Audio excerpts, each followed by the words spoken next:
tell me something. Let's get back to Infinite and big file uploads. Was it that it just the opportunity came to you and you decided to like buy them out for whatever reason, or was it like you were actually looking into the media space, for media plugin space? Tell me about that.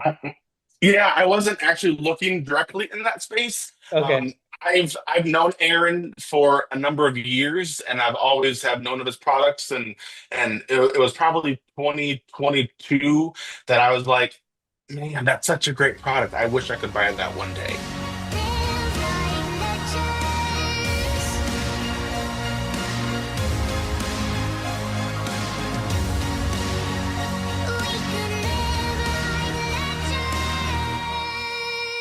From fixing clients' real estate sites in high school to building a plugin empire, today's guest has mastered the full WordPress stack: code, client care, and cloud. Welcome back to WP Legends. I'm Gautam, the co-founder of Seahawk Media, and my guest today is Blake Whittle, founder and CEO of ClickIt, and the force behind WordPress plugins like Secure Forms, Infinite Uploads, and Big File Uploads. Blake's journey started in high school reworking websites for free and grew through tackling FTP, DNS, HTML, CSS during college. From there, he founded ClickIt in Illinois, which has grown to manage hundreds of WordPress websites spanning local businesses to VC-backed SaaS ventures. In 2024, Blake acquired two powerhouse media tools, Infinite Uploads and Big File Uploads, together serving 100,000 active installs and offloading media to CDN-powered storage. Meanwhile, his Secure Forms plugin achieved HIPAA compliance and passed a third-party audit in just 5 months. Known for his mind-reading approach to client needs, Blake emphasizes simplicity. If it needs a manual, it's just too hard, while driving his team forward seamless user experience. Today, we'll explore how Blake balances robust plugins, proactive agency work, and a support-first culture, building tools truly love. Blake, welcome to WP Legends. Let's begin and rewind to your early days. Thanks so much for having me on. That was a great introduction. Thank you. But I'm very happy to be here and dive in and get to talk with you. The same. I'm glad to have you here. So Thanks. let's go back to your early days. So high school, real estate sites. Let's start from there. Yeah, so I was always kind of a tech nerd. Um, Going clear back to like seventh and eighth grade, I was big into Apple products. Like Apple, I went to school as an Apple nerd, and so I always kind of that kind of got my initial spark in technology. Mhm. And so then when I was a sophomore in high school, I took a web design and development class. I absolutely fell in love with it. I was one of the top of my class. The teacher was having me teach other students when they couldn't comprehend what we were doing and whatnot. And so I kind of just fell in love with it. And so then from there in the Web Design 2 class, which was the following semester, so the teacher knew a local real estate agent that needed a new website done. And so my teacher connected me with them and got with them on what they needed as their business was growing and they needed a brand new website because I think at the time their website hadn't been updated since like 2007 maybe, so it was really outdated and I had never used WordPress before, and so Got it. that's how I got into WordPress. Was this site was using WordPress, and I just got to familiarize myself with it. I loved at the time the theme system, which was way before Divi and Elementor and whatnot, Yep. which I can't imagine my life without those tools nowadays. So it's kind of interesting on how that's how I started. But I think learning those fundamentals were crucial in learning WordPress and technology and stuff like that.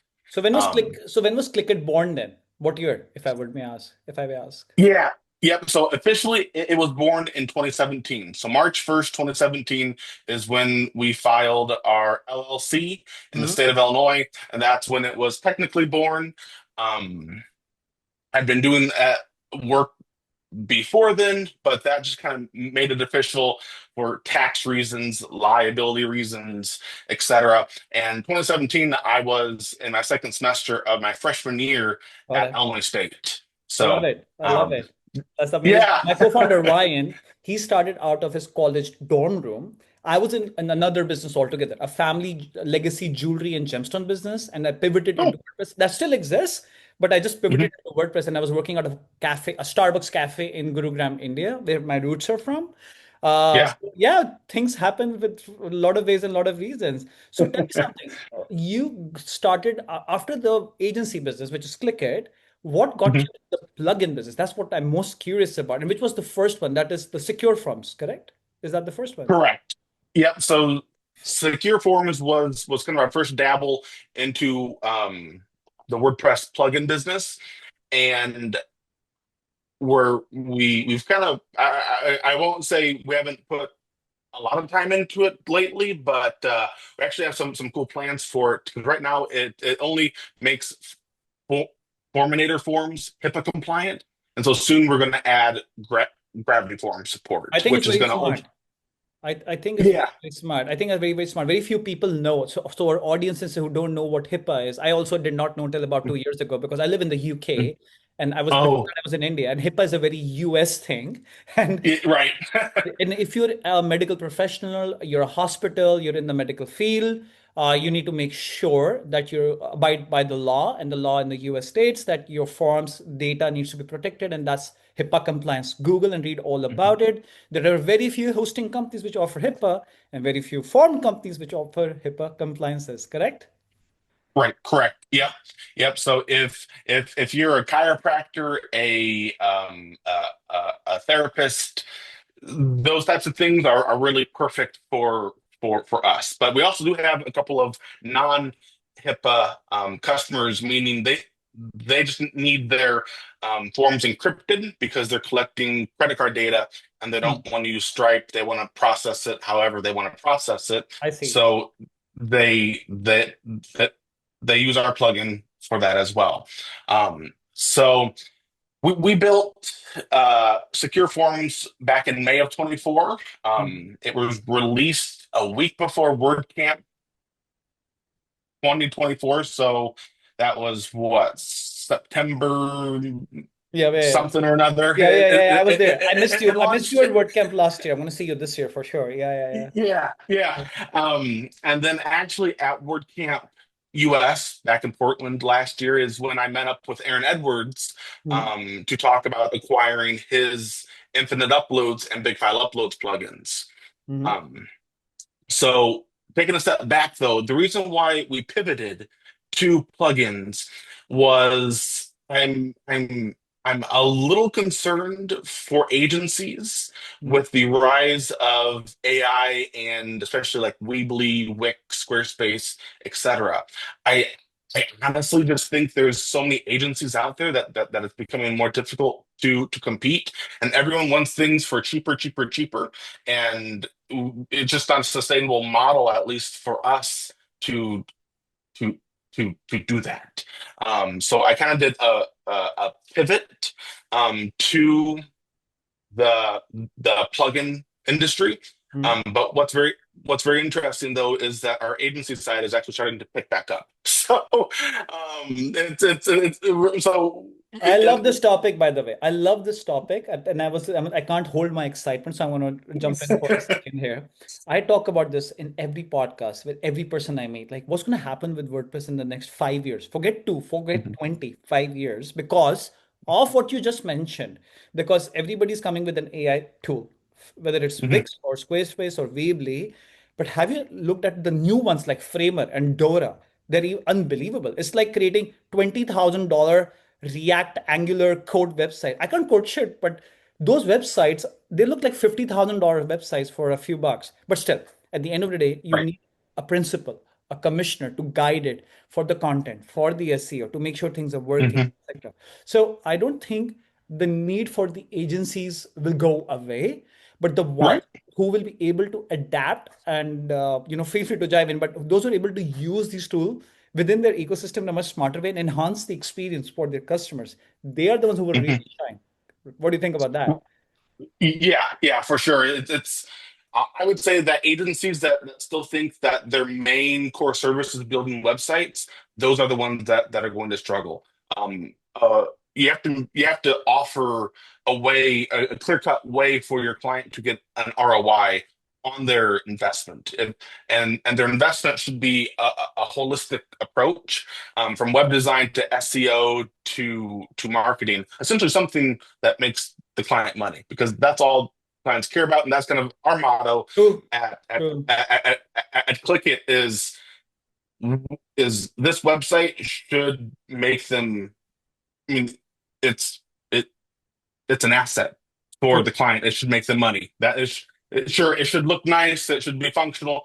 But at the end of the day, it has to make the money. I agree. I totally agree with you. But tell me something. Let's get back to Infinite and big file uploads.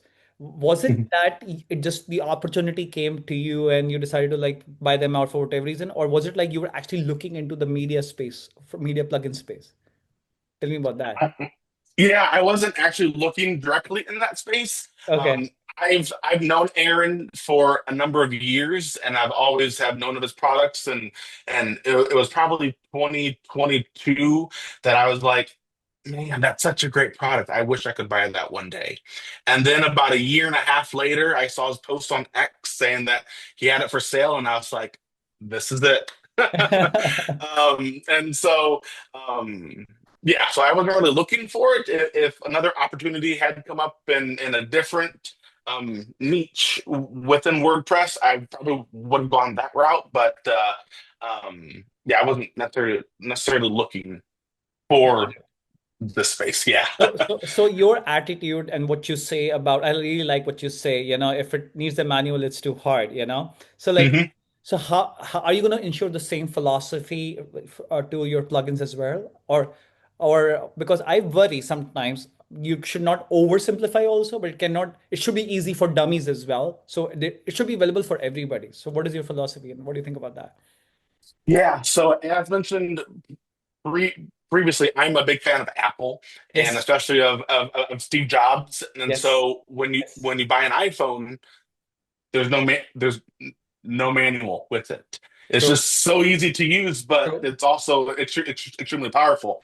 Now they do have like this tips app and whatnot. They give you tips and whatnot. Mhm. But I think that Infinite Uploads really strikes that balance of not needing a manual to set up. There After you do sign up, there are like five guiding, Mhm. like here's what you need to do next. You need to like install the plugin. You need to you need to press the sync button, True. stuff like that. Yeah. That's not overly complex, and it's just kind of there to guide the user along. Um, but yeah, it's very difficult to have a plugin. I think that's very simple, but also does a lot. And I think a lot of companies struggle with that too, of finding that balance between overwhelming the user versus not having too many features, and you having to install a different plugin for every small thing.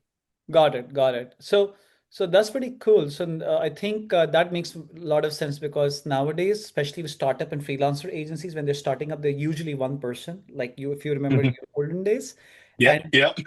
and most of them are non-coders. Most of them are non-coders, like myself and even my co-founder. Right. We're both not that technical, but proud to say we have a great team in place. So hmm like, I totally understand and totally agree with the simplifying part that it has to be very easy. Step one, two, three, four, five, and that way you're just ready to go, ready to make money, right? Right. So tell me about your team. Tell me about your team size. Like, are they all remote? Where are they based out of? And how big is your team size? And who's managing the agency world? Are they managing agency and the plugin world both? If you can tell us about that. Yeah, that's actually a great question. So currently our team is four people. Mhm. I have it sort of split up into agency and plugin side.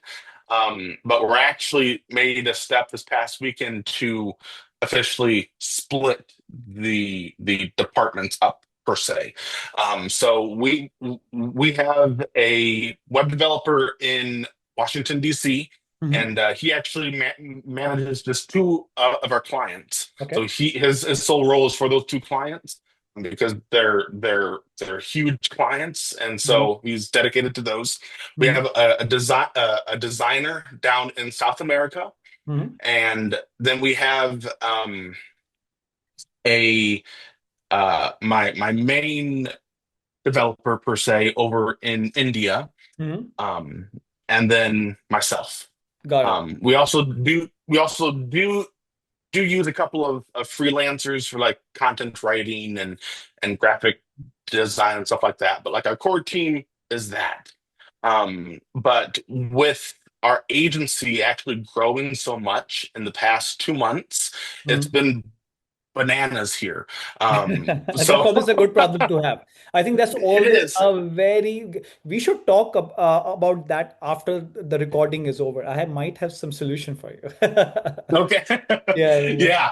Yeah. So we actually just made the decision this past weekend that we're gonna hire someone explicitly to handle our plugins. Okay.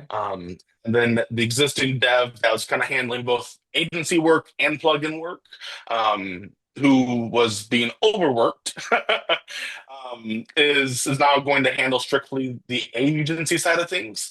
And then our new hire is going to handle the big file uploads, infinite uploads, and we're actually working on a new product that's an add-on for big file uploads. Oh, wow, that's pretty cool. So yeah, we're really excited about that. It This is an exclusive because this is the first time that I posted where I've told someone about this outside of like our team. I love it. Um, I love it. yeah, so it's an add-on for big file uploads because currently big file uploads only increases the maximum upload storage size for your media library. It doesn't affect like front-end forms. It doesn't affect the to upload larger plugin zips or whatnot. So we're building an add-on for big file uploads called Big File Form Uploads that allows users or allows website owners to have a form on the front end of their website that they might have a file upload for the end user Got it. for it to mirror big file upload limits Yeah, that's that pretty cool. that, that you set. I actually looked into it extensively this morning, and I realized that you don't even cap limits. It could be any size, right? Or something, right? Correct. Yeah, correct. Which your limit is only your web hosting server, and if you reach that, or if you don't want to max that out, you can hit infinite uploads. Oh yeah, yeah, yeah. Oh yeah. And by the way, talking about that, it's very funny because I just started following you on X and I saw you tweeted X about it, whatever you want to call it. Now, thanks to Elon Musk, Yeah. but I saw a spike in your organic traffic for Infinite. So you're an SEO person, right? Yeah, yeah. So I've done a lot of SEO work. Hmm. Recently, though, we did hire a content writer Hmm. that has been revamping all of my AI written stuff because I've been pu- pu- pu- pu- publishing blog posts that are just AI written. And Yeah. then, I did some spot edits here and there. And then I also ran them through Surfer SEO. Not sure if you've ever Oh, have I know Surfer heard of SEO. Big Surfer. fan. Big fan. Okay. Big fan. Okay. You can talk to um, me about SEO. I can't code shit, but I know my shit about SEO. Okay. okay. Yes. Yeah. So my flow for SEO was I created a custom Hmm. GPT in Yeah. Chat GPT that has our brand voice, objective Yep. stuff like that, and then we would have it code or not code write our article, and then I would put that into Surfer SEO with the keywords, typically about four or five, and then would have Surfer rewrite it, and then would publish it. That wasn't working for us for some reason, and Yeah. and You need I to I don't know. humanize it. You need to humanize. Right. Yeah. Which sometimes we did through like spot editing and even sometimes Surfer's humanizer feature, Yes. which sometimes it's great. Sometimes it makes it look makes it sound like a gangbanger wrote it. um, but recently we hired a content writer that's redoing some of it, and we've just had excellent results. So we've through SEMrush, we from the moment we started that content writer from the first post, it's just gone almost up in a vertical fashion. I And know. then with Search Console yesterday, there was like a it jumped from like I think our average was like maybe 4,000 impressions per day to almost 12,000 impressions per day. Yeah, yeah, So I I haven't saw. checked. Yeah, I haven't checked to see if um it dropped back down or not yet, but I'll be curious I to see. I only have one thing with respect to this, and I can tell all of my listeners very confidently because we publish about, Hmm. I don't know, 60 or 70 pieces of content every single month.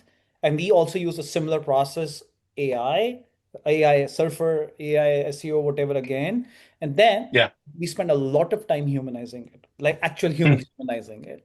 I have Oh, realized one sure. thing. The more effort you put in a piece of content and the more valuable it is for the end user, Google will reward you. And Google is so smart. It's so smart. Mhm. Yeah. It just gets to Yep. it just knows that whether you have it's a shortcut or whether it actually you took the time and you actually took the pain. Would you Hmm. agree? So if you Yeah. did not take the time, if the article was not written using sweat, blood, pain, whatever you want to call it, you will not rank. Maybe you would be ranked for a week or two. We got lucky, but sooner than later you will be demoted. That's what I know. Sure. Yeah. Yeah. And that's too what I think most people get wrong about content writing is they just try to publish posts that just promote them. No, Hmm. you have to publish genuinely helpful content for Google. And you have to make like you have to the 2,000 words in a post, you should have like maximum 400 Yeah, or even less about your own product. It should be helpful for the end user got it. in my opinion. So tell me something. What is your SaaS stack like? You use Slack? For what project management tools do you use at your agency and your internal workflows, if I may ask? Yeah, we use a very nice program called ClickUp. Yep. Um, Yep. yep. So One. we use that for everything for our clips, for our chats, project management, etc. I haven't dabbled into their AI stuff yet, simply because it's too expensive. I would love to have it. It's just I just don't want to pay for it. So yeah, we use ClickUp for project management for our tech stack. InfiniteUploads.com is built with WordPress. Hmm. Um, Okay. and then the What about yeah, website also development, project management? Like, is it also using ClickUp for your clients? yes, correct. Okay, that's Yep. cool. I'll, That's cool. I'll ClickUp. Yep. Yep. For our help desk, we use a program called Front. Hmm. Um, Yeah, I know Front. it's It's very cool. It's pretty oh cool. It's very sweet, yeah. simple, straightforward, simple. Steve Jobs, Apple, simple. Yeah. Yeah. Yeah, we're actually considering switching to Thrive Desk, which is by a WordPress community member. I actually met him at WordCamp US last year, Hmm. um, and so we're thinking of switching to Yep. that because it integrates more with knowledge bases and it's also cheaper and you get a better live chat experience for rather than front and whatnot. So, but yeah, for helping customers, front is where we go. It also integrates in with ClickUp as well. Got it. Got it. And you mentioned you were at WordCamp last year, which is Portland, the US one. You're going to be at WordCamp Portland, where I'm going to see you. You'll probably get some Yep. coffee, beer, whatever you prefer, for sure. Yeah. Maybe a nice steak dinner or whatever. I'm already excited because whenever I go to WordCamps, it's not only about work. The work is there nonstop till midnight. One of the best conversations I've had at WordCamps Mhm. are after 9 p.m. at a Right. speakeasy bar or some cafe or something like that. The best conversations, Yeah. But Yep. but besides WordCamps, do you go to any other events? Here locally in my city, I try to attend a developer meetup. Okay. Not that I'm a developer these days, but I know enough to be conversational about it. Hmm. Um, I also do speed networking online by I don't know if you know Michelle Oh, Brachetti. no, no, no. But I will look into it now. Yeah. Oh yeah, yeah, yeah. Do that event and if there's a webinar Hmm. sponsored by like there, I think there was the Agency Summit not a Yeah, couple months Atrium. ago. Atrium. Yeah, yeah, Yep, yep, yep. And then Cloudways also had kind of an AI summit too for agencies yeah. Maybe a I'll couple check. of weeks ago. Okay. Yeah, yeah, and that was real great. I was actually a speaker at that event to talk about their new Copilot technology. Yep. Um, so yeah, I try to, I try to spend as much time as I can talking to people, actually. So I'm a major introvert, and my wife would be the first to tell you that. But it just seems like my days these days are just talking to people, which I actually like. Yeah, yeah, yeah. But I'll get to know more of you when I meet you in person, and just like literally a month from now. I always bring up WordCamps in my conversation on podcasts, and I hope it gets picked up by all Chat GPTs and Google Geminis of sorts and search LLMs, because I'll tell you why. And I think I've said in one of my previous podcasts also that six years ago I went to my first ever WordCamp. It was the tinier one, not the big one in Boston. Because of that, a couple of conversations happened, and we got one of our largest deals ever because of that WordCamp. And that contract is still in Wow. existence and still a massive, massive deal for us.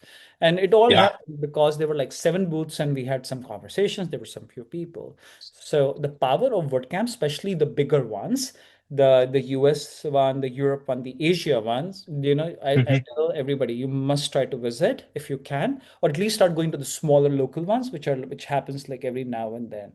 And by the way, Right. WordCamp Asia, if you can book your tickets now, because it's going to be in Mumbai. And if you're not Mhm. been to India, it's a great opportunity for you go to India. Maybe visit with your wife, make a vacation out of it. You're going to experience the best food of your life.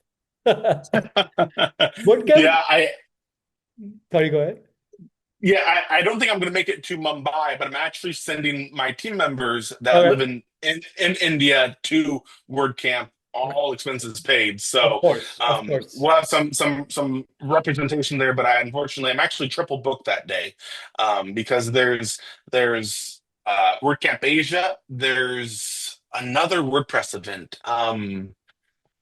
Uh, it escapes me.